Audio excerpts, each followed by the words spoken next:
magaalada Dhuusmareeb ee xarunta dowlad goboleedka Galmudug maanta waxaa gaaray wafdi ay hogaaminaysay gudoomiyaha guddiga doorashooyinka madaxa banaan Xaliimo Ismaaciil Xariim Yari iyadoona wafdigaani ay ku soo dhaweeyeen magaalada Dhuusmareeb ee xarunta dowlad goboleedka Galmudug mas'uuliyiin ka tirsan gobolka gudoomiyaha magaalada Dhuusmareeb Maxalin Nuur Xilmi Cabdullaahi oo kamid ah mas'uuliyiinta garoonka diyaaradaha ugaas Nuur ku soo dhaweeyay wafdiga ay hogaaminaysay gudoomiyaha guddiga doorashooyinka madaxa banaan ee qaranka ayaa waxa uu ka hadlay socdaalka gudoomiyaha Xaliim Yari iyo waxa uu la xiriiro airportka ugaas Nuur ku soo dhaweynay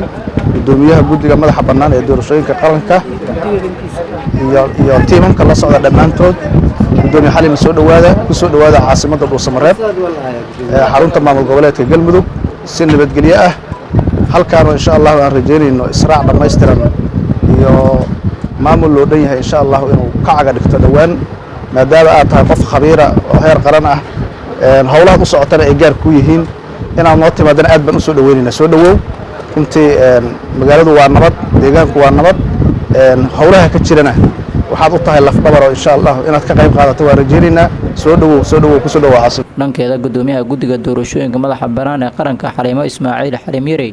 ayaa faahfaahin ka bixisay socdaalkooda ay maanta ku gaareen magaalada Dhuusmareeb ee xarunta dowlad goboleedka Galmudug aad ugu faraxsanahay inaan nimaadno magaalada madaxda Galmudug waxaan kaloo aan aad ugu faraxsanahay anagoo guddigii ah komishinero iyo howlwadeeno oo isla socona sida u sheegtay anaga howlaheena waa gaar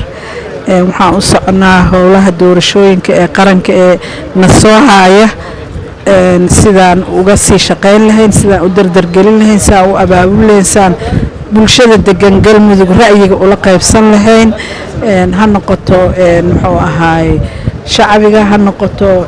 xisbiyada ha noqoto madaxda ha noqoto ciidamada oo security arrimahaas aan kala hadli doono howlo badan howlaheena aan ku jirnaa dowlad goboleedyada dhan aan aadi doonaa hadii ilaahay raahada baydhawaan soo dhameynay maanta waxaan joognaa Galmudug saasay noogu soconaysaa waxaan aad kaaga mahad celinaa gudoomiye sida quruxda badan oo sharafta leh oo aan noo soo dhaweysay aad iyo aad u mahadsantihiin